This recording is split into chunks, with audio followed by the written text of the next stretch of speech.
What was your earliest memories of video games, though, while growing up? What was your first console or video games? Okay. Right. Well, say if we go to Star Wars. Star Wars was when I was 11, so that was 1978. That was seeing Luke Skywalker doing his stuff, building model kits and spaceships and things like that kind of thing, and wishing that one day I could be flying an X-wing and pretending to be Luke Skywalker. Cut to 1979 at the swimming baths, playing Space Invaders for the first time, and seeing that come out and thinking, wow, this is incredible. Yeah. And then kind of going forwards to 1981, playing, there was a kind of a text and ASCII character-based sort of TIE fighter shooter on the Commodore PET in the school computing club classroom. I forget the exact name of it, but it was it totally wasn't licensed, but it was just, green Commodore PET, black and white display kind of thing with text characters having TIE fighters coming up from a little tiny H to a full screen Commodore graphic, text graphic kind of representation, you firing away. And I remember the computer club being a bit about that and a bit about learning painting. And then in 81, my best friend at the time, Philip Basker, called me around and said, you've got to come round to my house and see this. Me and my dad had built a computer. So I went round and he showed me his 1K ZX81. Him and his dad had built it from a kit that you could purchase in like Electronics Weekly or something like that kind of thing. Yeah. And there it was, plugged into a black and white telly, 1K Space Invaders, where every time it updated the screen burst to static and then it flipped back on. And I remember playing it and sitting there and going, sorry, can you change what the aliens look like at the moment, the little letter A's? Like, yeah, you can do. I can go in there and change it and make them like H or I's or a star or something like that. And that was the thing that made me think, wow. I'd grown up I'd loving cartoons and animation, and I'd always wanted to, I remember 1974 on BBC One, first thing on a morning, there was the Bob Godfrey cartoon animation show, where the guy who created Rhubarb and all those kind of cartoons of the early 70s for BBC had I think it was like a 6-part show where he showed you different types of animation. It was one which was cutout animation, which was about Terry Gilliam and how he worked. His stuff, which was all marker pens, and I can remember I was at Peter Lord showing you kind of morph plasticine. I'd always wanted to do that. But growing up, we'd never been able to afford a cine camera or film or anything like that kind of thing. Yeah. The most I've ever done was made kind of my own spaceship models and taken photographs with Polaroid with them or something like that. So 81, I see the Spectrum, I'm like, wow, it's art that I can put on screen and move. So at that point, I was doing a paper round and saved up all my money and planned to get an Acorn Electron. Stuff. May of 82. And my parents were like, there's a new one coming out from the BBC. We'll pay the extra money so you can have that. It was like, wow, because, say it was $299 for a BBC Model A back then, which current money would be insane. Yeah, thousands, something like that kind of thing. But anyway, my mum and dad chipped in. I took up my paper round money. And on my birthday in May of 82, BBC Model later, right, I'm switching this on. I've got to do something with it. And also it was that kind of thing of you're not going to be getting it to playing games. It's like, hell no, I want to make them. Good.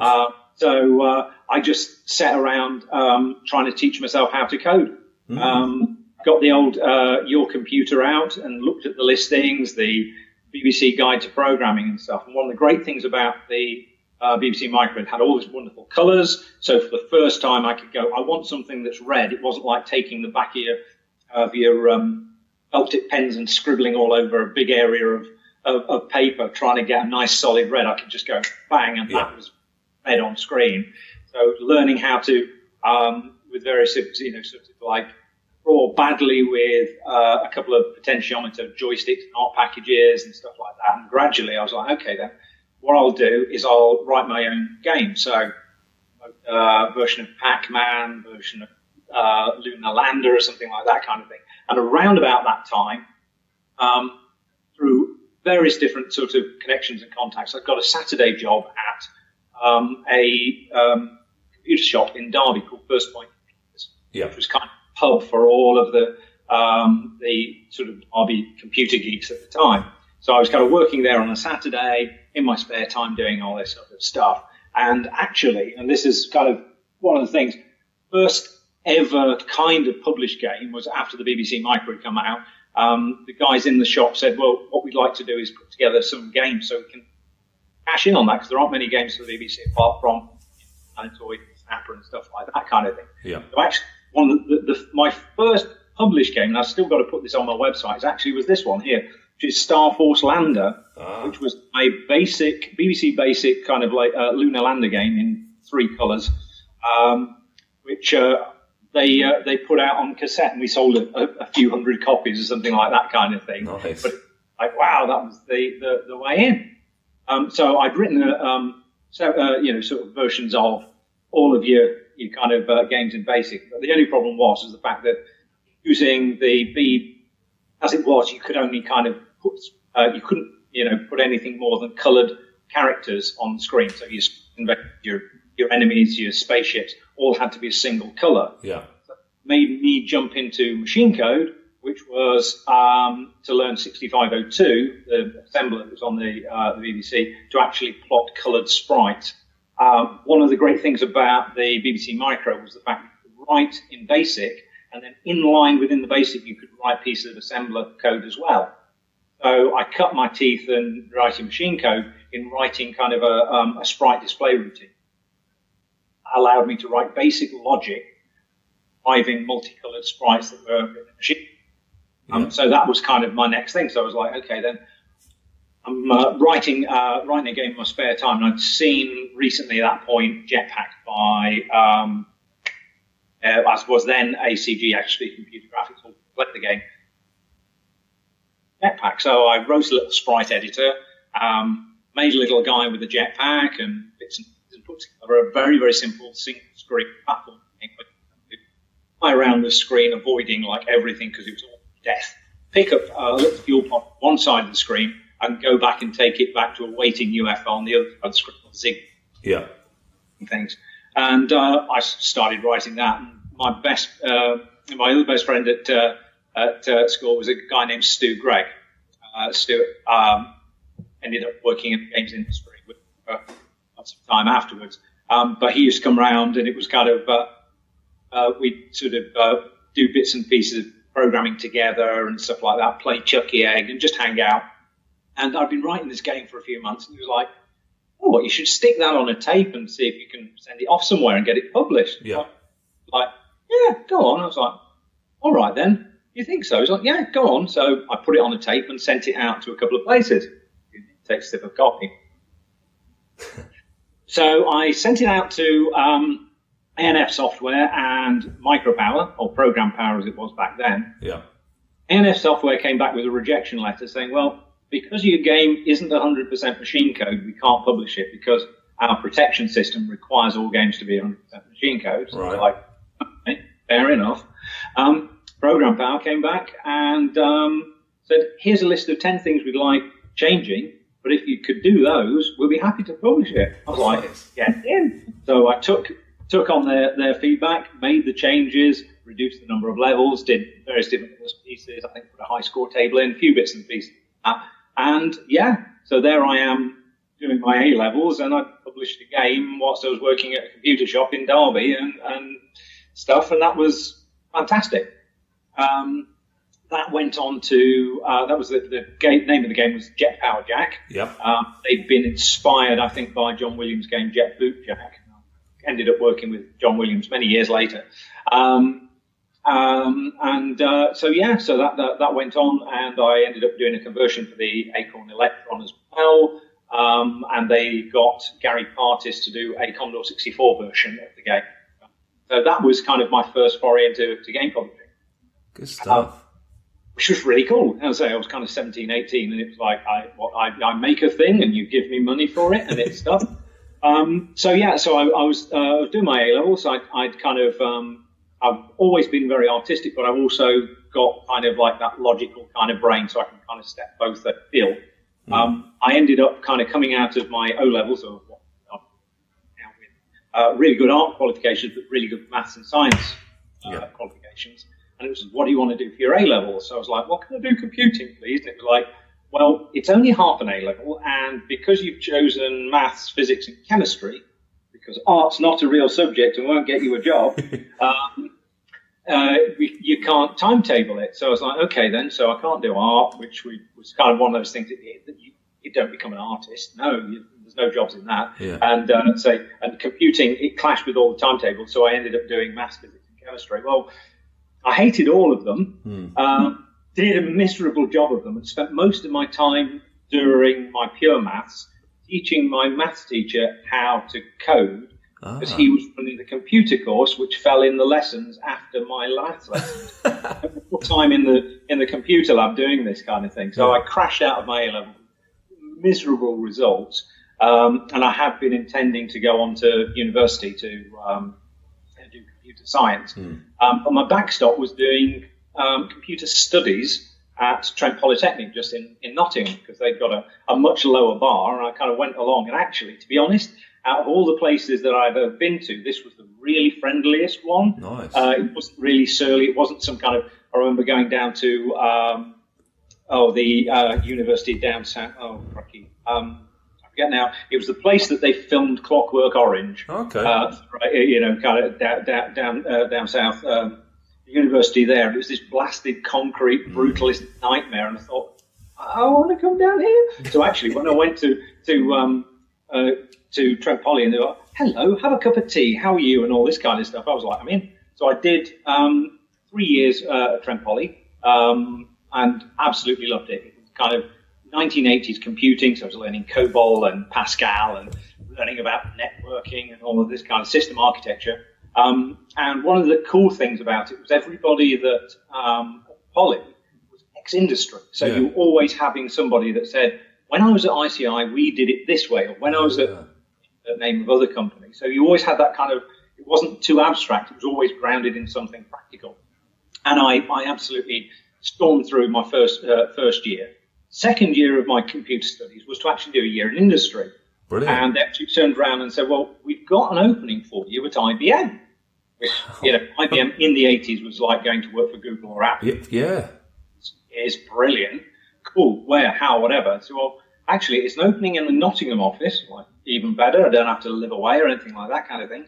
But it's not in any programming capacity. I was like, okay. And they're like, well, your programming's good enough anyway, so we've not got a problem there. So we're happy to offer you it. And I was like, okay, what is it? But what I ended up doing was working for IBM for a year in their marketing department. So in the big kind of like 80s corporate office environment, pink tie, kind of thing, doing all sorts of, kind of 80s power stuff, all the salesmen and everything at IBM, shifting out PCs. And basically I was part of one of their marketing programs team, which was kind of like a bunch of temp workers under a really lovely manager and students and some YTS guys as well who were just fresh out of school at 16. And what we were responsible for was, when they were doing a sales event, making sure that everything was sorted out. So from catering to the hardware to the software and all that kind of stuff. So what I ended up doing was spending a lot of time taking apart IBM PCs, putting in boards, putting them back together again, loading up software and doing all of that stuff for a year and earning some money as well doing it. And it was great. And for like a year to have had that experience, I wouldn't have, had that experience connecting with so many people in and out of the thing, writing newsletters and doing all sorts of like office job stuff, which I hadn't experienced before. Yeah.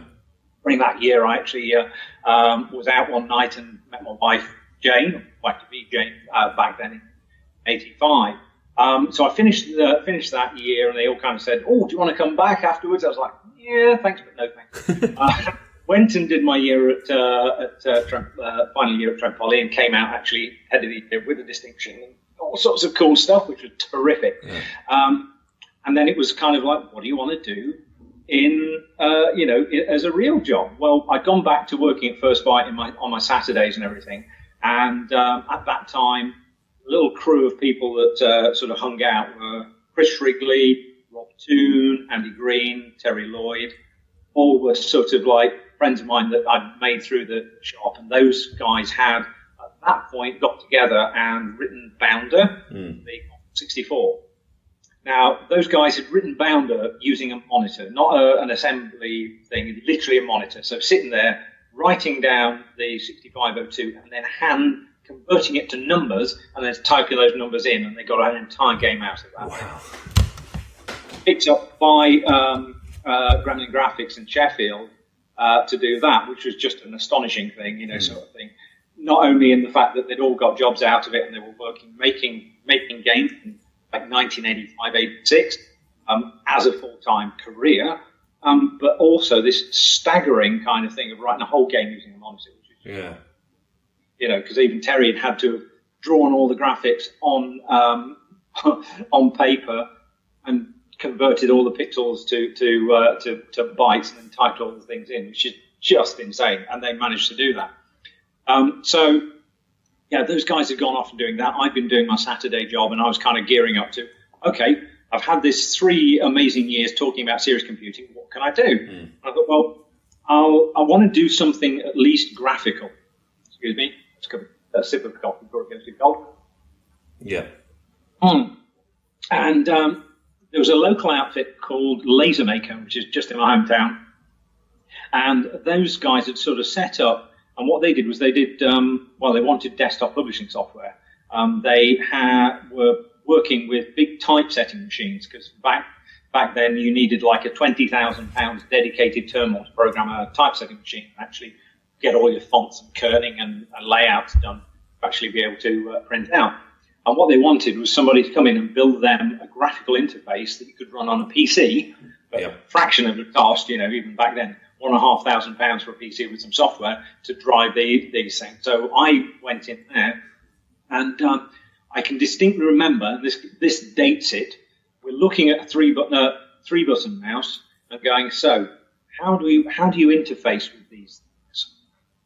Right click at that point had never been invented. Yeah. And we're sitting there with one of them trying to work out, okay, well, you click and drag and all this kind of stuff. So I ended up coding in BCPL and writing a mouse and kind of Windows interface, because at that point Ventura Publisher had just come out on the Mac, and it was like, look at that, do what they're doing and everything. So I was working on that for about 4 or 5 months, and I can remember it's kind of coming on to winter, and I was sort of sat in this little tiny cube farm with far too effective AC, most of the time freezing, and sort of thinking, this is all right, but most of the conversations I'm having are about the sort of efficiency of a linked lists and everything. And then I got a phone call just out of the blue from Terry Gremlin. Hi, Simon. Yeah. Are you still drawing and stuff? I was like, yeah. Well, we need somebody to do graphics for Masters of the Universe, the movie, REST. I'm doing it for the Commodore and all the other formats, but we need another person to chip in. Yeah. It's kind of a freelance thing, but would you be interested? I was like, hell yeah. At that, I bought an Atari ST. The route I'd gone was BBC Micro, Amstrad CPC 464, because I could get the Maxim cartridge in there and actually code Z80 in BASIC like I could do. Never kind of got anywhere. And then then years later, my friend John Kirkland, who was a schoolmate and also went to introduced me to the Atari, and so I got out the Atari ST, and I was like, right, okay, then this is what I'm going to do. So drew various different sort of bits and pieces using Degar Elite, which was the paint package that was kind of like, it was one of the first paint packages. Yeah. Put it all on a disc and went round one that was it. One evening we had to drive out to where Terry lived at the other side of Derby in a snowstorm. He and my fiance then, Jane, hanging onto this disc for dear life as we kind of get to Terry and go, here you go, here it is, drive all the way back. A couple of days went by, and it's like, do you want to come in and meet everybody? I was like, okay. So after work, jumped in the car, drove all the way up to Saxon House in Derby, and went in there, and this was the Gremlin graphics office where we had the likes of Greg Holmes and Dave Bridmore, Rob Toon, Andy Green, Shrigley, Terry Boyd, all working for Gremlin at that time, because they'd been working up in Sheffield. Yeah. The commute from here to Sheffield is about sort of 40 minutes, about 40 miles. And it was like, well, we all come from Derby and we're all jumping in the car. Couldn't we just get an office, closer to home? So actually they've got this little tiny office inside one of those kind of multi-part business kind of centre, Derby. And there they were working away on Jack the Nipper 2, I think, and Master of the Universe. So I met those guys and Kevin Northern, who was one of the co-founders of Gremlin, and we just got on a house. I did that was lovely. Met those guys. Looks like fun. And I get a phone call. Do you want a job? I was like, wow, what, a full-time job? Yeah. So I was like, okay. So I get a full-time job to go and make games and all this kind of thing. Went to and said, right, what do you think? She went, well, give it a go. Give it a go. If it all goes, what's it, creep? You can always just back away and go back into serious computing, something. Might as well do. It's not going to hurt. So that's what I've been doing for the past 30 odd years. It's amazing. It's a great tale. I really appreciate it, Simon. It's a great tale about perseverance, making contacts, and just working hard and taking opportunities.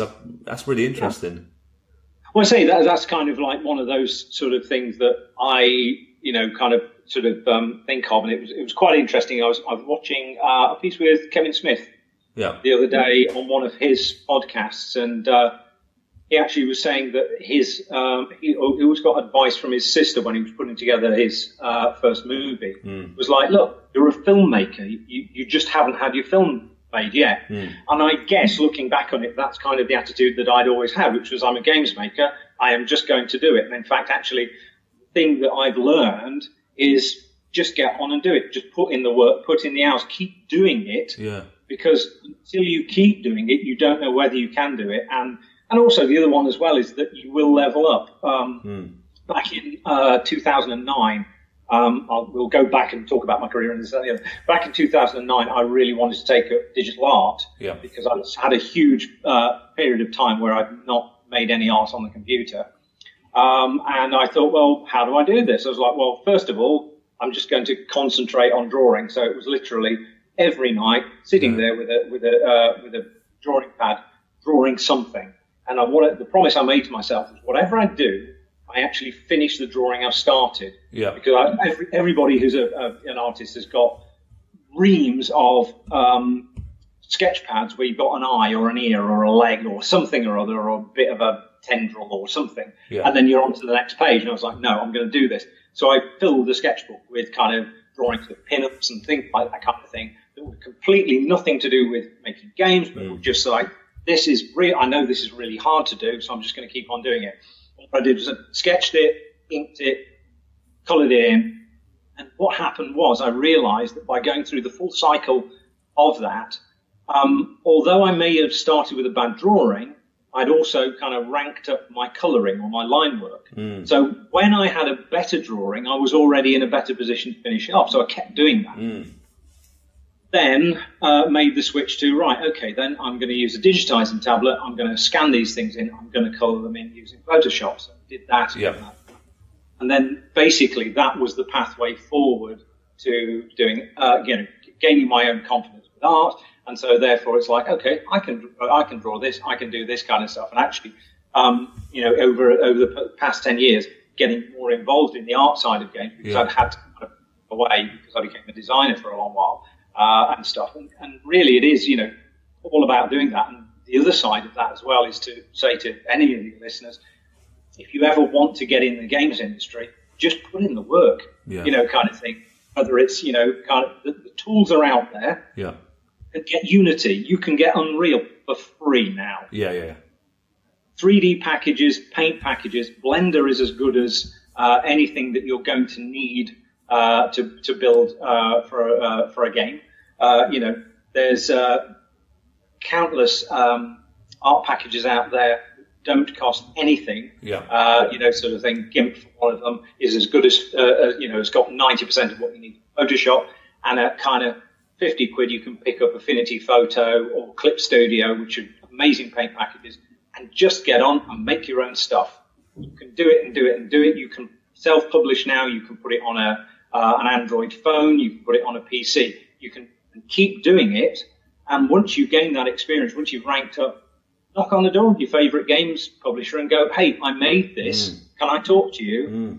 And you'll learn. And, sort of thing. And on the thing, over the years of interviewing folks for roles, the guy that comes in and goes, I really love your games. I've made this. I've done this. I've made this. Yeah. Is always going to get hearing over somebody who goes, I have all of these qualifications, but zero experience, or I've played all of these games, but I want you to give me the opportunity to work on them. It's like, no, you really, really want to. And ironically, it was my son is just in his final year of computer studies, and one of the things I was like, you want to work in games? Right, start making them. Nice. So I've he spent the whole summer writing loads of Android games and stuff like that.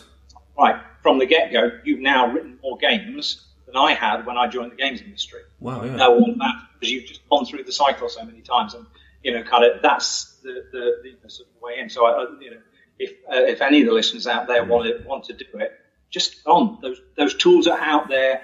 There is somebody out there on the internet that has posted how to solve your problem, and kind of thing.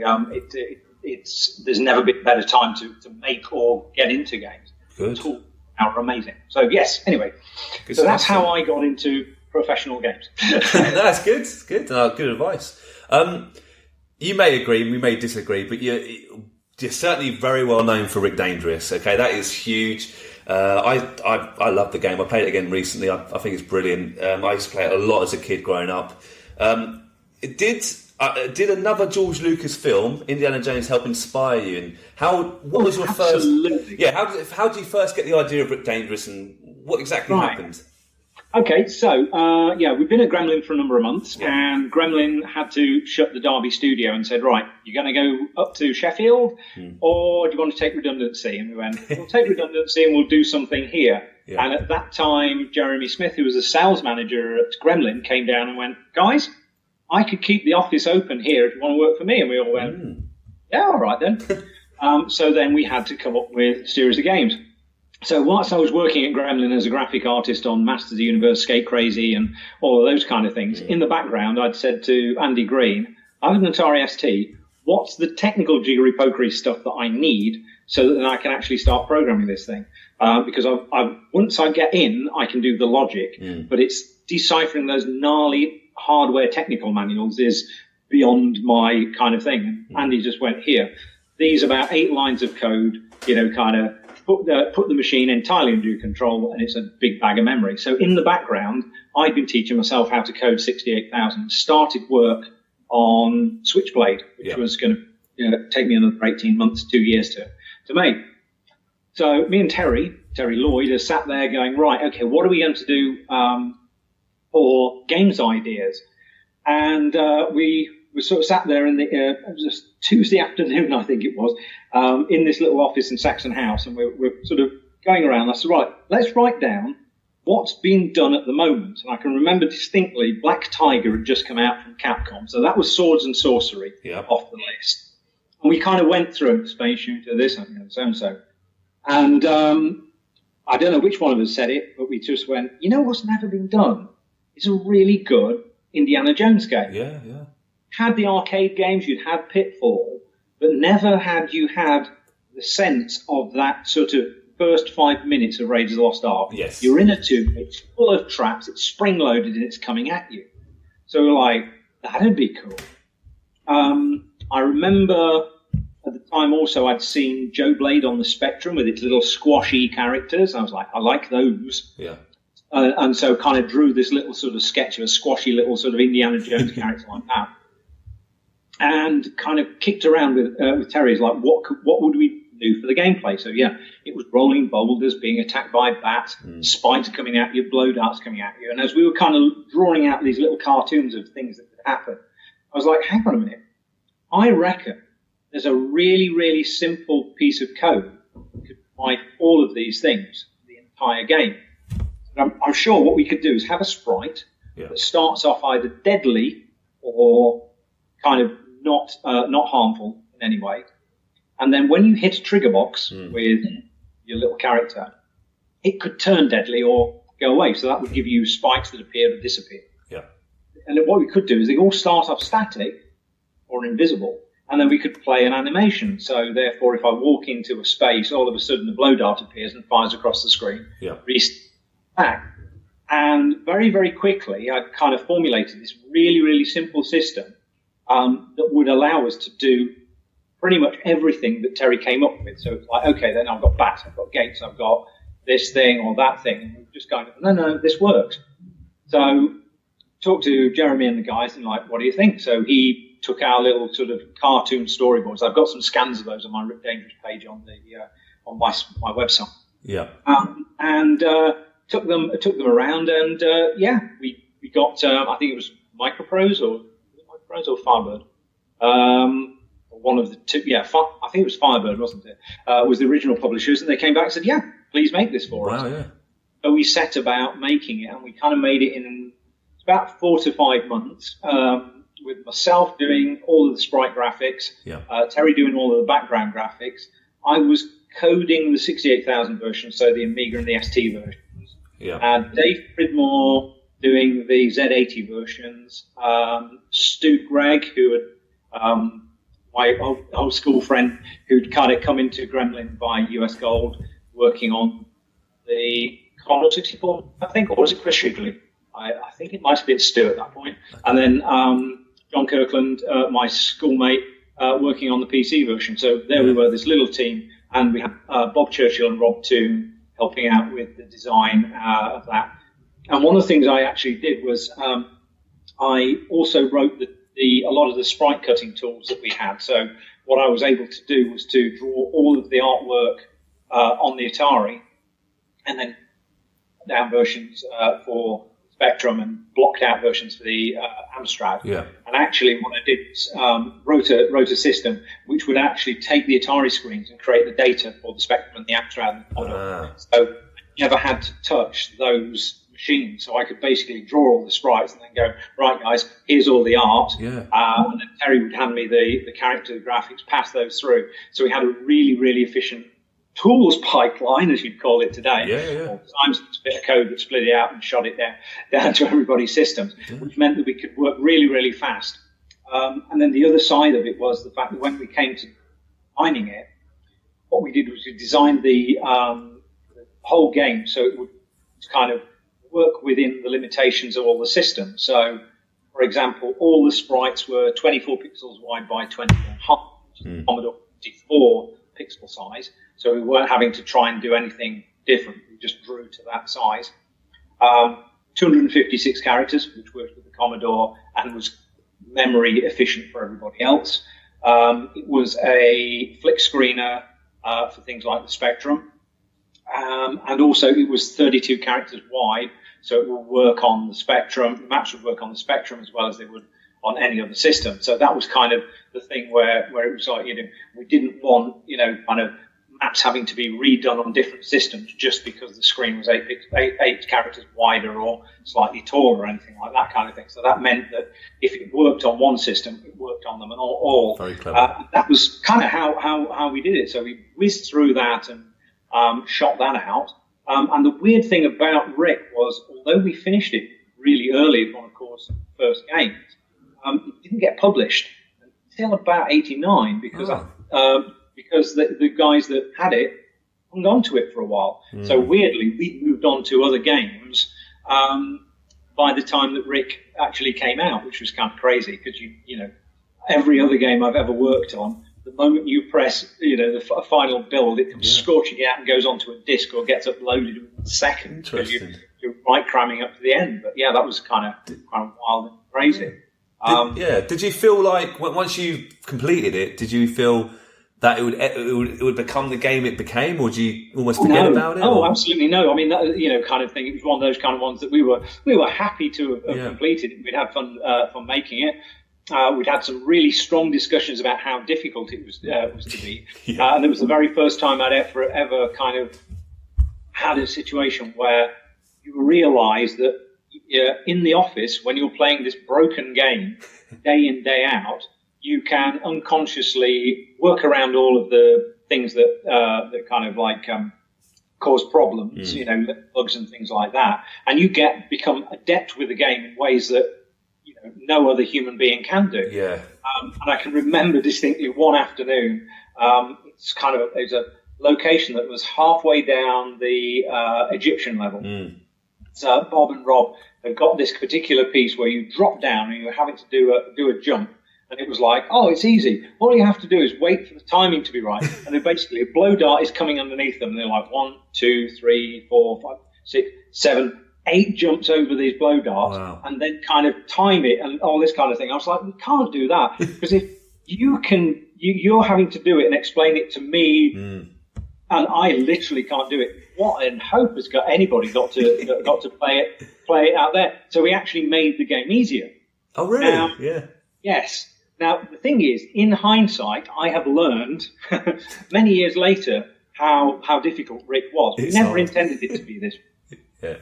Thing was, kind of the guys had worked on Monty Mole, they'd worked on Jack the Nipper, and we'd all sort of grown up with the, one hit you're dead kind of games, sort of thing and stuff. There's one little tiny thing about games like Manic Miner and all that lot that Rick Dangerous completely, in its total naivety, ignored. In all those other games, there is a repeatable pattern. Yeah. Walk into a room, you can watch everything moving up and down, and it's a regular pattern. You know which platforms are going to crumble away when you step on them, and you learn the timing and gradually work your way through it. Yeah. We'd completely disregarded that in our naivety. We'd gone, well, you'll have blow darts coming at you and all this kind of stuff. So instead of creating a kind of Monty Mole, Manic Miner, Jet Set Willy kind of game, we created this sort of like memory puzzle, which was this kind of spring-loaded, inconsistent death trap that you kind of had to sort of leap and bounce your way through. Yeah. I suppose, sort of like you look to something like Dragon's Lair in the arcades. That was probably more like it, where it was just, I have to react and do something or other. And there are places in that game where we've gone, there's something that looks innocent. You walk over and suddenly fireballs come out.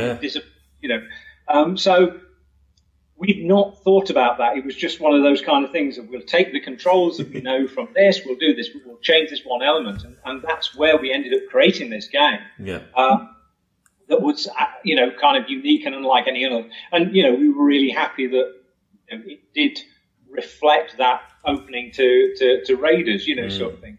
But we didn't realise how it would go. And, sort of like now it still boggles my mind.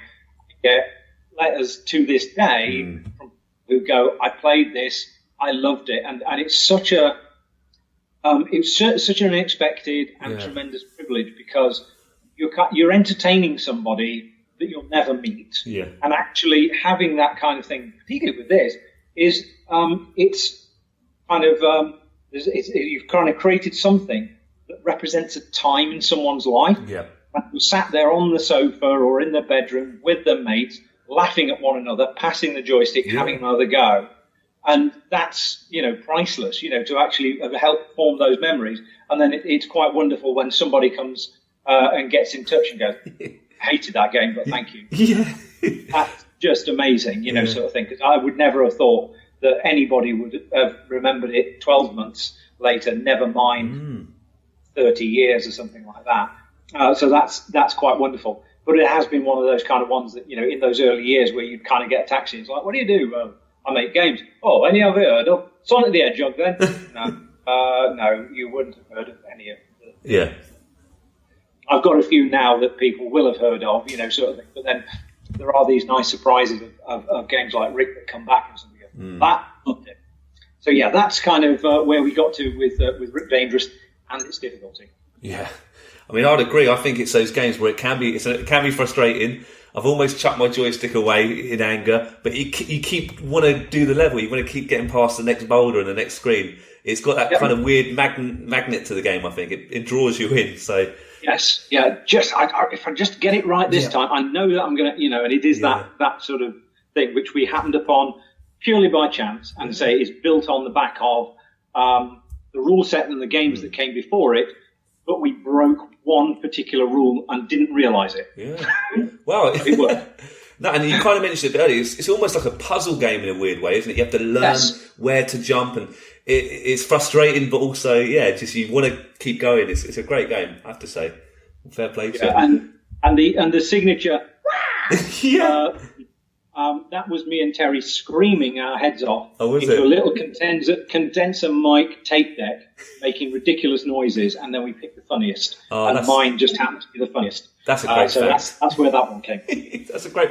I mean, Rick Dangerous 2 came out, just a year later? Is that right? I mean, how soon did you start working on the sequel after the first one was made? And were you pressured into it? I'm trying to think now. It was a little time later. I'm just trying to think whether I did. Did I do Python after that one? I think we did. I think if I remember rightly, because it was one of those kind of ones that we moved on to make more. He goes and checks his website for games listing. That's simonphipps.com, by the way. That all started about 2003. I was like, I'd like to make a website. Yeah. Well, why don't I just put together something that I've done? Yeah. So let's think. Rick Dangerous came sort of 3 games later. Oh, so in my spare time, I'd made Switchblade, which started off as a project that was basically teach myself programming in my spare time, which had started before Core, and then I ended up working on for 18 months just in my spare time. And the weird thing was, by the time Switchblade was kind of finaling, one of the things was that I was working with really awful, old-fashioned spaghetti code. Code that I was working with at work had gone through, 3 or 4 iterations. So it was brilliant, and I was kind of faced with that situation of, do I go back and fix this? No, just keep moving ahead, although it's awful. So after Rick Dangerous, we did a couple of other games. The St. and Greaves' football trivia quiz game, which was, guys, you've got 10 weeks. We've got this board game. We need to convert it and get it out. So we did that. And then the Monty Python's Flying Circus computer game. Which was briefed in by Virgin. We want you to do we actually had the choice of doing Judge Dredd or Monty Python. We're all going, let's do Judge Dredd. And it was like, yes, guys, you've got Monty Python. That was tough. One of the things was that the first thing that the guys at Virgin said was, we don't want it to be Rick Dangerous reskinned. So we went off for a very long time on a path that was based around the control of the character more than it was about kind of the puzzles and traps. And after kind of many, many weeks, they kind of came back and went, get a bit more of those kind of traps and Rick Dangerous type sort of stuff in. And we were like, yeah, absolutely. So that went in. That was a really, really tough game to finish. Oh wow! Because it was one of those kind of things that Python means so many things to everybody. Yeah. And we were trying to make something that would satisfy that on a spectrum. That's a tough job. But I did need. It did give me the opportunity to kind of dive back into all that Terry Gilliam stuff that I'd seen back in 1974 when I was a kid, going, I love that animation style. And so what I actually did was, the art that I did for Python was to, mimic his style in sprites and take all the cutout styles that he did, replicate those in the computer, and also take live action characters and pass them through my own Gilliam style filter, so you could have characters in there that looked like he'd drawn them, but that only ever appeared as live action. And that was, kind of, I'm quite pleased with how that turned out, even though as a sort of a creative thing that you've done. It's not a great game by any means, but it was really fascinating to work on from that. How do you take that Gilliam style and make it happen? And then Rick Dangerous 2 came along because of the success of the first one. It was like, can you do as a sequel? What we did with Dangerous 2, and I say this is quite some time after, because we've done the games in between whiles, and Rick was held back and shipped and published long after we'd actually finished. Yeah. Was how do we go further? So smooth scrolling was first the thing. The idea was to make it a Flash Gordon spoof. We'd already done the Indiana Jones Adventure thing. Yeah, clever idea. Different movie genre. Think of it widescreen. So if you look at the background of the type of screen, everything's like CinemaScope, whereas the original was kind of 4:3 black and white kind of stuff. And play around with it, different, kind of a training level followed by and then a much more sophisticated trap system. Yeah. The way that we approached that one was Dave Pridmore took point on that one. And he said, right, what do you want to do? So we had this huge wish list of all the things that we kind of wanted to do with it. It was the ability to turn around and go, okay, then, reverse, set something on a path, then be able to reverse it, or set something going, it will go and then stop, and then press it again. And it was kind of all of those sort of things that you kind of hit before on with the simplicity of Rick, taken and given those sort of very different options for gameplay. And one of the things that Dave did was he wrote the trap system, and it was so complex because it all had to be coded into bits and things, had to kind of get into a spectrum's memory. And all of these were conditions were so really gnarly that the approach that we took was, when it came to actually implementing the trap system, Dave printed out the Z80, literally sat there for a day, each one of us in turn, translating his Z80 into our particular machine code because it was so complicated. Like, take this, take the top bit of that, then test that, then do so and so, store it into here. So it was, it was just, they created this complex Swiss watch of a mechanism. Yeah. Nobody else understood it, and it was like, how do we get it to work? And it worked. So that was kind of was Rick 2, was to go and do the extra bits and pieces. We had we introduced the idea of sliding the bombs. That was actually, I think it was, his name was Tim, our kind of external producer, said, really cool if you could do that. And we were like, you know what, that is cool. So came up with that little extra move, and also the idea of, could we do something that was a little bit more action oriented in between, so put little base bike sequences in there as that. So that was kind of, sort of taking it to the to another place, because there's so much you can do rating off space and have a poke at the sort of Saturday morning project Flash Gordon stuff. So that was that one.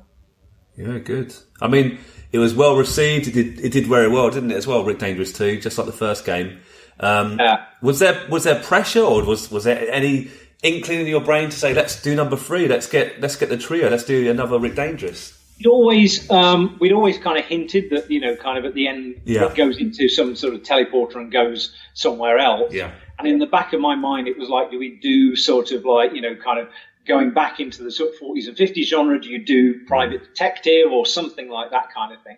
But, the sort of request to make it never came in, because at that point we were developing for other publishers. Yeah. So we were going, doing whatever the work kind of needed to, sort of thing. So it kind of never came up. If somebody had said we want to make a 3, we would have done it. But we never, never consciously said, oh, we're going to make one of these and then try and pitch it out. And plus, also as well, one of the things is like for me, it was kind of like the idea of I'd done sort of cartoony platform games. Yeah. What can we do to do more serious looking sprites? Bigger human proportions. And explore other areas rather than just getting stuck in the rut of making just being the cartoon platform guy kind of thing and stuff. So that's kind of where we went. Sort of things to kind of my ambitions were, let's do something else, something bigger. I remember also actually with Switchblade that I'd made. I'd always envisaged having these kind of like manga style characters, which I'd drawn for the intros and stuff like that. But of course, you try and do one of those in 32 pixels high, it's like a stick map. So I've made the characters kind of like this kind of what you now know as like chibi sort of characters, because they look better as a sprite. But I'd always in the back of my mind, I wanted to make them look bigger and better. And so that's kind of where I went doing things like Wolfchild, which were taking on that kind of Capcom style and making bigger, more realistic proportion comic book characters and things. Just wanting to kind of go move on away from just doing the cartoon platformers. Yeah. No, I get that completely. Look, Simon, last question on Rick Dangerous. There's so many reboots of classic platformers. They're coming back. Bubsy's back, and Crash Bandicoot's been revitalised. Would you ever be tempted to sit down and work on Rick Dangerous 3? Just it's been a good number of years now. I have experimented a few years back. I did experiment in Unity with their. I actually taught myself C# because I haven't done any high-level programming since Poly. All my coding was machine code until I kind of left the programming behind. So I actually learned some C#, and I must confess, I did spend a bit of time playing around with platformers on Android and making stuff, which is quite an interesting, fun exercise. But it's kind of just having the time, because these things take a lot of work and stuff, and weighing that against all the other bits and pieces. But it was tremendous fun to kind of go back in there. The weird thing is as Unity was about 5 years ago, was much as the sort of it's got a 2D physics engine in there. As it gives you for free with like mountains of amazing sort of built-in stuff like gravity and kind of effortless collisions and triggers and stuff like that. Yeah, doing some very, very simple old school platforming tricks also becomes really, really hard, because you can't simply, or at least back then anyway, you couldn't kind of slide a box along the top of another box, because at very tiny floating point level, you would end up kind of getting collisions that were kind of also. I spent an awful lot of time almost fighting the 2D physics system that they got in there, which theoretically you could write platform games with, but you still didn't get the control that we did when we were writing fake stuff. So I think if I ever went back to it again, I'd write my own kind of 2D engine and then just use their sprite displays and stuff. But it was an interesting little exercise for a while, playing around with touch inputs and stuff like that. And then kind of my son, he's doing his computer science stuff, and at time he's been sort of programming Android, so I've been going, no, you do it this way, move it in the X, clamp the X, move it in the Y, and stuff like that kind of thing. Because I've of late have had so many art projects on the prop project, it's not got time to go back to it. No, fair enough. I appreciate it. I'd like to quickly talk about a few of the other sort of games as well. Like, for example, like Shadow Man. I mean, that was a Dreamcast, I believe, game that you worked on, and it was a big success, and it looked good. And I haven't actually played it, but I've heard good things about it. What was it like working on that particular title? Because it seems quite dark, very different to your sort of previous games. And do you have good memories of that? Yeah, it's one of those kind of things that I do enjoy. If you're taking on something, throwing yourself 100% into it, and trying to get to the real heart of it. Yeah. What happened with Shadow Man was myself and my buddy Guy Miller, who was the creative director at Core, ended up leaving Core and going up to work at Iguana Entertainment, which then became Acclaim Studios at the T-side. Hillsborough on T's. First things that we turned up there and worked on were a couple of their sort of sports titles, because I actually turned up and they were kind of like, by this time I dropped the coding because I couldn't code, design and do art all at the same time because the games would become too big. So I sort of turned up there and they were like, are you a designer or an artist? I was like, well, I can do art, I can do design, but you guys really need a designer. So I'll design for you. And at that point, I'd become what's called a designer planner. Was where you designed the game and then you project managed it. So I arrived and worked with them on College Slam, which was their sort of like umpteenth version of the NBA Jam engine. Using basketball and stuff like that. Guy worked on Frank Thomas Big Hurt Baseball and helped chip that one. But the guys were there really, really talented, wanted to work on something bigger, to do something original. So what we did was, because Guy and I both worked at Core, where you were just pitching original projects all the time, said, right, okay, let's get around this. Let's come up with some ideas. So we formulated some original concepts and pitched them to Darren and Jason Falcus, who ran the studio, pitched those to the guys in New York. And the guys in New York said, we love it, and we'd love you to, take on something that's more than just a conversion, this kind of thing. Can you do anything with these? Yeah. Now, they've just done Turok Dinosaur Hunter based on the Valiant comics. So Darren and Jason came back with this big stack of Valiant comics. So you had, oh, crikey.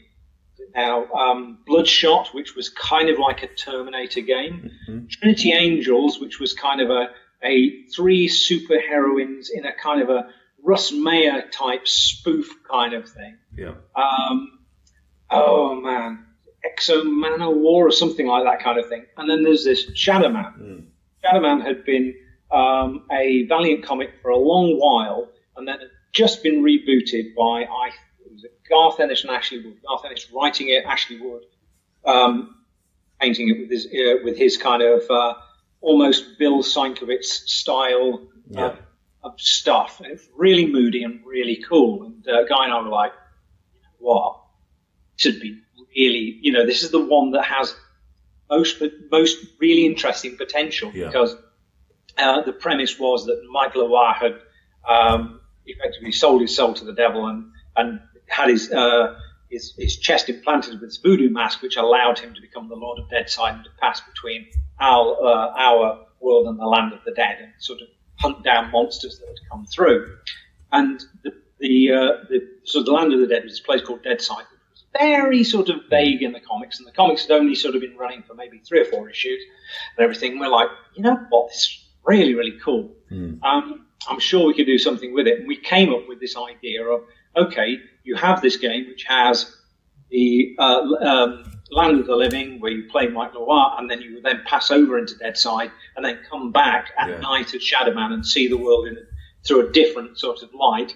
And then what happens when things come through? And we kind of came up with the idea of, well, okay, what if the most evil and worst people that ever lived got together in Deadside, started coming through? Yeah. So at that time, there was things like the X-Files had been on for a few years. The spin-off of that Millennium was kicking around.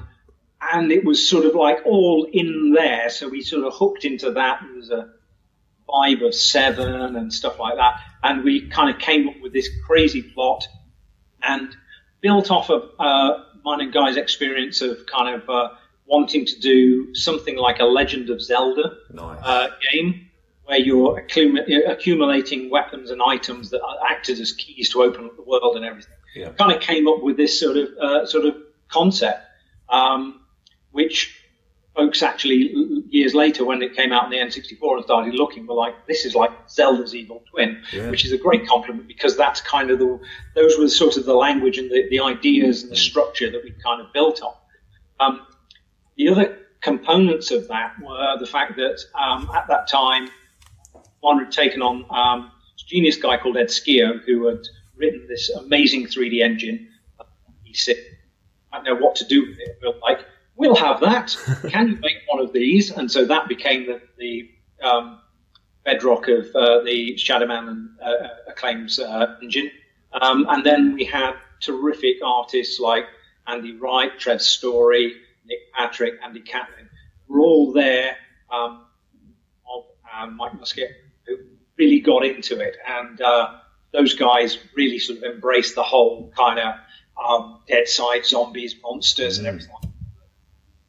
Piled in this really fun, let's go for it in a big way, make it dark, make it twisted, make it wild, throw in loads of backstory and everything like that kind of thing. And so there's sort of wonderful sort of confluence of us all working together to try and make it weird and upsetting. And actually, one of the things I do remember, whilst we were sort of planning out all of the levels and stuff, was that idea of let's try and almost, kind of, we're doing this kind of in it's almost like an intellectual exercise. We weren't into sort of monsters and horror and all this kind of stuff.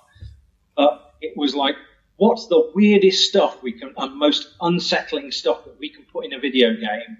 It's still kind of classy, but weird in that kind of aspect of sort of Seven and those kind of things where you go, oh, like this. Yeah. And so we actually had a lot of people going, oh, I don't like that. Oh, that's really upsetting. And going, all I've done is put in the middle of all of this kind of things, these certain props where we put this sound effect in. and it works in such a way that it kind of unsettles you. But it was this really intellectual exercise for us that was kind of like, let's try and play with people's expectations. Let's mess around with them and stuff like that. Sort of thing. Tremendous fun. We spent a fair few years on it, and I'm really, kind of the guys up in the northeast. So great to work with. And the thing with Shadowman was that it started on the PC, and we originally had intended to do it for the Sega Saturn and the PlayStation 1, I believe, at the time. Yeah. Then what happened was that the PlayStation 1 was taken off the schedule and the N64 was placed on. Then the Saturn version was dropped, so we were working on it for PC and N64. And then at the last minute, PlayStation 1 version and then the Dreamcast version were already added on. Nice. So we had this kind of situation where we were dropping through formats all the way through and kind of accumulating other ones. And one of the ones that sort of like, and so we ended up kind of making various different versions. Pleased with how it went out on the N64, on the PC, because it always intended it on the PC anyway. Yeah. Dreamcast version went out well, and the one that kind of broke all our collective hearts was the PS1 version. Really? Kind of, it had come into, and it had to get out for the quarter. And I remember Les Long, who was one of our coders at the time, was practically living at the office trying to get the game as optimized as possible, and it was really kind of like almost begging, can I have a few more weeks to get it out, to improve it, to improve the frame rate and everything like that kind of thing. Because we don't want to get it out like that. But unfortunately, the quarter had to be met and the game had to go out. Ugh. So we're in that sort of situation. It's pre-downloads and patches, so because it had to go on a physical disc, and that was the one thing that out of all of that experience that kind of wrenches out, even now when you sort of think about it, it's like, we managed to get there with the other versions, but that one, it broke Les's heart to have to let it go, not being as well as it could be, sort of thing. But as an experience, a creative experience, it was fantastic. Yeah. It's a game I'm going to check out. It looks awesome, actually. I've never actually played, like I said, but it does interest me a lot. Fair play. You'll see a lot of the Zelda influence. The whole idea of trying to create weapons and items that had a dual purpose, so they could be used offensively and then strategically, like that kind of thing. And then you've got the soundtrack that Tim Hayward put together for us, which is terrific. I mean, he threw himself into that, and the sort of creating this kind of like sounds and stuff like that, and the mood of the whole piece. That was great fun. Nice. And also, actually, the other one as well. This was the first time I'd actually done any voice acting, and we'd done a full-on voice script. We ended up doing a proper recording session, and weirdly enough, I ended up getting the role of a couple of the characters. Good. Obviously, Guy wrote all of the script, and we'd obviously do sort of like readings of the voice script to see if it works. And I ended up doing my baseball skins. It was like, you're doing Jack the Ripper. So I'm sat there in a recording studio opposite professional actors who were doing their voices for the game as well. Yeah, quite remarkable. And also at one point as well, getting to the opportunity was. The Acclaim also worked close, had Probe under its banner down in Croydon. Wow. They had a motion capture studio. So I remember going down there for a couple of days and ended up being in the suit with all the reflective balls doing motion capture performances for a lot of the characters, a lot of the serial killer characters, which then Andy Wright then took that stuff and turned in. So it is that kind of thing that, again, going back to what I was saying about kind of joy of work kind of career, is those opportunities that if you kind of show a bit of willing, but you have a drive towards, you end up doing. And unless somebody turns around and says, no, you're absolutely not going to do this, like, well, you get the opportunity to act, to be in the suit, to do these things, and to meet incredible people. So no, it was that was a joy to work on, and we had it was one of the best of times. In fact, actually, it was great. This summer, finally, after many years of saying we did it, we actually headed up to Newcastle and reunited a whole bunch of the original team, and it was and we all just got together for lots of beers in Newcastle. fantastic time. And it was like, the past 20 odd years, it never passed. So that was great stuff. And I love you name checking Croydon, because that's actually where Arcade Attack we're based actually. So gotcha. Yes, yeah. Nice little fact there. Yeah, no, brilliant. Look, that's great, Simon. It looks brilliant, and I'm a massive Zelda fan, so it sounds right up my alley actually. I want to quickly ask about Harry Potter. I mean, there's not many bigger IPs in the world than Harry Potter, and you worked on, I think, 3 Harry Potter games. 4, yeah. I mean, 4.5 actually. Yeah. Okay, fair enough. I mean, how did these opportunities arise, and did you enjoy? Do you like Harry Potter? What happened? Yeah. So let's think. So my 34th birthday, I am still working up in Stockton on Tees, and I was kind of. I live in the Midlands, but I was working away, and Guy and I were sharing a flat up in Stockton. 31st birthday comes around, and Guy bought me a couple of copies of the first 2 Harry Potter books, Philosopher's Stone and Chamber of Secrets, and said, my kids have been reading these, I've been reading these, I think they're brilliant. Yeah. You might give it a go. And I remember reading them and thinking, wow, there's something about these in that English kids adventure kind of book. You can't beat them. They're brilliant. They're amazing. Never thought anything of it. We were working at Claim Teesside, as it was then, on the second Shadowman, and we'd designed the whole thing, written the script, put out all the storyboards and everything. But Acclaim was hitting a situation where they were starting to shut places down. Right. Had to have a horrible time where there'd been redundancies at the studio. Darren and Jason, who were the original founders of Guana, they had left as well, kind of thing. And it was all starting to feel a bit sort of, sadly, we're going to have to move on. So both Guy and I thought, well, we'd stuck together and stuff like that, but we'll go and pursue whatever opportunities. So Guy went his own path and ended up chatting to the guys down at Electronic Arts. I'd been offered a job at Infogram in Manchester. And so I was like, well, it's closer to home. At least I won't be living away. And then I discovered the practicalities of getting from Nottingham to Manchester are a lot harder than you'd think, because as the crow flies, we're very close, but there's a massive Peak District and the M6 in the way. So that made it challenging. But I left Teesside around about the same time as Guy had done, and went to work with a lovely chap named Tim Heaton at Manchester's Infogram office, which they were building up. And whilst I was there, they got me to work on a Superman game that was going to be coming out for the new Xbox. Yeah. And the idea was I got to design it, run the team and everything like that kind of thing. Over the 4 or 5 months I was there, I put together this proposal, got to meet all of the guys from DC Comics, the editors. They actually came up with them, met them. Fantastic guys, brilliant. Then after doing this, discovered that Infogram were already doing a Superman game at the Sheffield office. Right. The animated series. This was to do with Superman from the comic books. And I was like, oh, why are you going to do 2 Superman games? Because there's going to be an S on the box, and set up a team here and spend millions of dollars making a game, and then you go, why are we making 2? This isn't a really good idea. So I went down, spoke to their kind of marketing and publishing department, and said the same thing to those guys, and they were like, we're glad you asked us this, because we don't know why either. And I was like, look, you might as well do an Xbox conversion of the animated series Superman already got in, because if it goes on the shelves in Brazil, they're going to see an S on the box. They're not going to be concerned with whether it's a comic book game or an animated series. And though I've got a slightly different approach, it's still going to be a Superman game. Yeah. So we're like, okay, fair enough. Came back on the train. And Tim was like, I'm so sorry about this. You could work on a Warner Brothers game and we've got the bits and pieces up. Absolutely. I said, Tim, actually, I've just had an interview at Electronic Arts. I'd been down there putting together the team for Harry Potter, which was meeting the guys that were all the original Bullfrog team that worked on Dungeon Keeper and all of those games. Brilliant games, yeah. And he got in touch and said, Simon, we're making a Harry Potter game.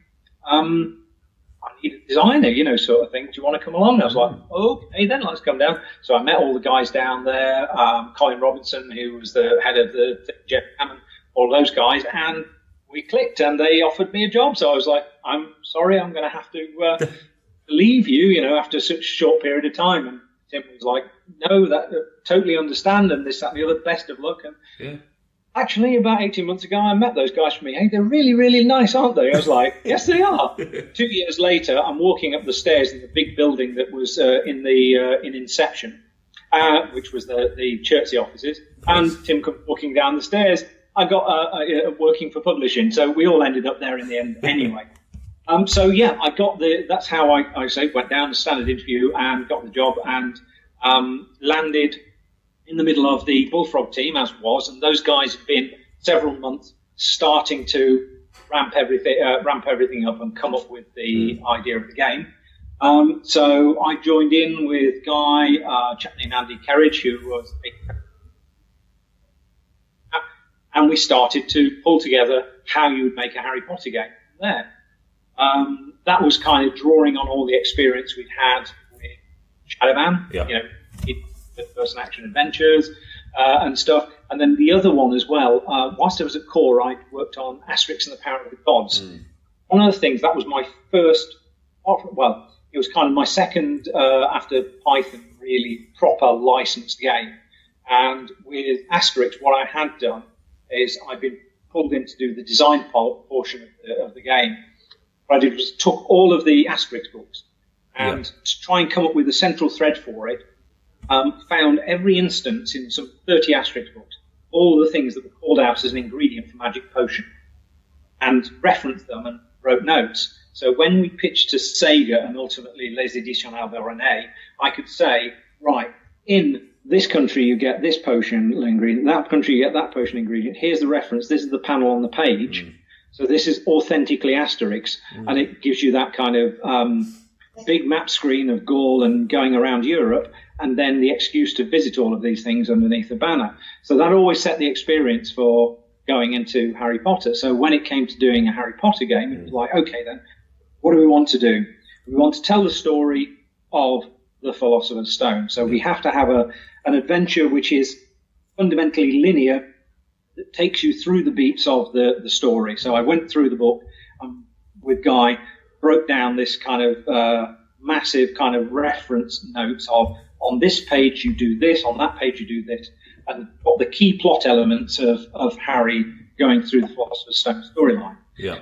The other thing we said was what we wanted to do was make an explorable Hogwarts, because we were working on the next generation, as was then, which would be the PS2, original kind of era. So that would be expected, would be to make this kind of thing. So what we came up with was, and also the idea of, with Hogwarts, there is very much a left during the day, then you sneak out at night and get up to hijinks. Yeah, and true. what we did was, we were like, okay, then what we'll do is we'll structure it around a number of days and nights. In the days you go through and you learn your spells, which are weapons as keys, drawing on the Zelda Shadowman kind of stuff, and your tutorial for those things are the lessons that you learn them in. You can take them into the explorable world and get further and find bits and pieces of exploration stuff.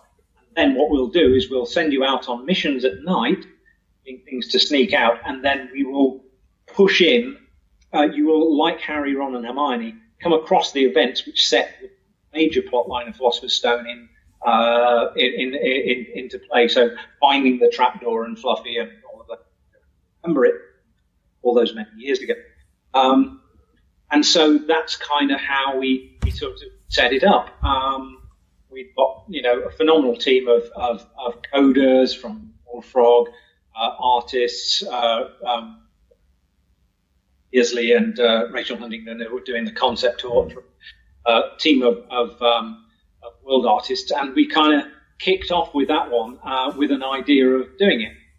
Now, also, at the time that we started, EA were already in production with the PlayStation 1 version of Philosopher's Stone, PC version of Philosopher's Stone, Game Boy Advance or Game Boy Color version of Philosopher's Stone as well. Yeah.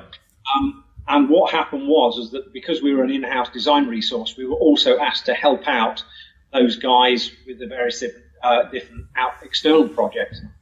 One of the things that we had got given as an amazing thing was J.K. Rowling had written 120 pages of extra fiction. Wow. And a guidebook to Hogwarts Wow. and Diagon Alley and spells and things that we could do. Because when she first sort of talked about doing video games, she was like, oh, you could do this and you could do this. Yeah. So we had this kind of like wonderful Bible telling you what all of the shops in Diagon Alley would have and what their prices were, and what potion ingredients were, and what you would find in various locations, and a breakdown of Hogwarts.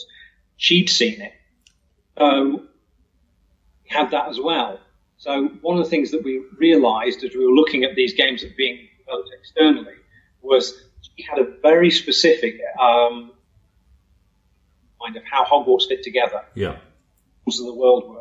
And then you look at the intricacy of the book and you have that as well. And you're suddenly looking at a PlayStation 1 game that's a level-by-level PlayStation 1 game that's been developed by Argonaut. You go, hang on a moment. There are certain things that are happening in this game and So all of a sudden, Guy and I were in this position where we termed fiction police. We had to kind of go along and go, we like the gameplay idea, but you show this to J.K. Rowling, she's going to go, no, you can't teleport because that doesn't come into the books until later, or you can't have these things. I think there were sort of like baby trolls running around under Hogwarts. It's like, no, there's only one troll and it's in this kind of thing. Yeah. We had to do some sort of work with the external teams to make them sort of pull those things into line whilst we were working with our own internal team. And also Eurocom, because Eurocom were developing the GameCube version of Philosopher's Stone with us. So we're beetling along doing that. I ended up going and sick, got out at No Wonder in Seattle. And we were kind of storming along, and the intention was, let's think, I'm just trying to think. The Philosopher's Stone movie was coming out, and we were building the next generation versions in-house and at Eurocom, and the other versions were coming along. And there was a realization that the Philosopher's Stone games that were built out of house, that were much simpler, were going to hit in time for the movie, but ours was going to come out the year after in time for Chamber of Secrets. So we had to do a kind of about face and redesign the whole of our game to work with the Chamber of Secrets plotline out 2 years later, a year and a half later, and get the original Philosopher's Stone out. So that's why Philosopher's Stone came out on PlayStation 1 and all those formats in time of the movie. Yeah. We did Chamber of Secrets, and then later a Philosopher's Stone game for the next-gen systems out of house to come in like that. So it kind of worked in that, and it was fantastic, kind of thing. Interesting kind of working on that sort of scale of project. It was kind of, having gone through the stuff, it was like, kind of when you see new directors going into the big Hollywood machine where they're working with Marvel for the first time, or with Star Wars for the first time, or whatever like that. Or I can remember thinking back to reading Tim Burton's book, Burton on Burton, talking about his experiences working with Warner when he went on to the Batman movie. All of a sudden, the numbers and the amount of scrutiny that these things get put under is just mind-blowing. Yeah. It is. I remember my first day, which was October the 20th, 2000, at EA, was going into the big building. Now, the building in Chertsey, if you've ever seen Inception, sequence where you've got them on the magical never-ending staircase. Oh, yeah. That is the lobby of what was EA's building at Chertsey. Great fact. Many years later, watching Inception, going, I know that, but it doesn't bend around like that, was messing with my head. But we were in this huge facility, an amazing kind of building designed by, I think it's Sir Frank Lloyd Wright, who previously designed airports, and this was kind of like some huge kind of departure terminal from the future that had just landed in the middle of Chertsey on a lake. I kind of went in there, and my first day I was in this gigantic meeting with all the heads of EA, so at the time being Gordon, Don Matrick, and Bruce, all kind of turning around going, this is what Potter's got to be, it's got to make this many millions, it's got to do this, you've got to do that. And I was just like, what's going on here, sort of thing. But we got through it, and, kind of thing, learned so much about working on this many spinning plate sort of thing in a huge corporate sort of environment, because of course we sort of started in small offices, little groups of programmers and together. Yeah. Obviously, we worked within the corporate system for Acclaim, which was a big player at the time, but it wasn't on the scale of Potter, where you know that in November, the whole eyes of the entire universe are going to be scorching down on what you're making, and then kind of do on. It was a wild ride, and I should say worked peripherally on the original Philosopher's Stone. Yeah. Did Chamber of Secrets. Rolled on to Prisoner of Azkaban for the following year, where the idea was to take the game engine that we had and then to expand on it by giving you the ability to play not only as Harry but Ron and Hermione. Good, yeah. Switch those. So the idea being that we sort of took the explorable Hogwarts and the idea of giving those guys different abilities, which was kind of tricky because they're all human. It's one of those kind of things that in most video games, you've got one character that flies, one character that's human, and then one character that's a giant robot or something like that. So they distinctly have different abilities. Here you have three kids that were all playing the same magic. So it was real kind of, how do we do this? And if I remember rightly, we kind of gave Ron the ability to accidentally get away with stuff that nobody else could. Yeah. Hermione was a little bit smaller, so she could crawl through things that you could. So we could create a few gates that allowed you to play only for those, and then also give them particular spells that work for those guys. So did that one, and then moving on to Goblet of Fire, the brief that came down the pipe for that one was to make a multiplayer game where rather than switching between them, up to three people could play on the same screen as Harry, Ron, and Hermione at the same time, which meant, for a start, the idea of making an explorable Hogwarts that we'd done for the past two games had to take a back seat. We just couldn't do it. It had to be more like your kind of Lego Star Wars type game where all the characters are bound on the screen and the screen moves with them. Yeah. You can't be going, well, I want to go to Defenses Against the Dark Arts. No, I'm going downstairs. Which was a good thing because at that point also EA had bought Criterion and Renderware. And so the idea was that we had to also move on to the Renderware engine, which was good at a lot of things, but not particularly good at making an explorable Hogwarts, because the work that Andy and I had done on, supported by the code team on the first two, the code team had created almost like a language that we could write our own logic in. In fact, actually on the first one, I ended up writing the logic for the AI prefix in it. It was that flexible. That enabled us to create very, very complicated scripts to do all the day-night sort of gameplay. And if you have this object trigger that character, he will then say this, and then you can have a conversation with them, move into here, do this, trigger these animations and everything. Renderware was much more visual and very much a case of you're in a level, you hit this trigger, something happens, it spawns enemies and stuff like that. So actually the whole shift of the game changed at that point, and we ended up making kind of much more an arcade, three people on the screen playing together sort of thing. And as Goblet of Fire has in its storyline those big Triwizard tournament things, there was a lot of effort taking a separate team and going, right, okay, then do the dragon chase, do the underwater sequence, do the end sequence in that way sort of thing. So that's why that became its own style of game. And then the final one that I was involved in was Order of the Phoenix. And the interesting thing was, and it was quite gratifying as well, was the feedback from Goblet of Fire was, we enjoyed what you did, but we really missed the explorable Hogwarts. Explorable Hogwarts had been something that I know that Andy Kerridge and I had really put our hearts and souls into on the very first two. Yeah. If I was a Harry Potter fan, I'd want to be sneaking off and exploring a Hogwarts that was as authentic to the books as possible. What we've done is actually taken every reference from all the books to the point that we were out, noted them down, squared them off with what was in J.K. Rowling's original notes, so you could go up to the third floor to the Defense Against the Dark Arts classroom, know that there is a secret passageway that gives you a one-way shoot down to floor 2. All of those things, we'd actually worked those in. When it came to doing Order of the Phoenix, it was like, okay, then, how do we take this further?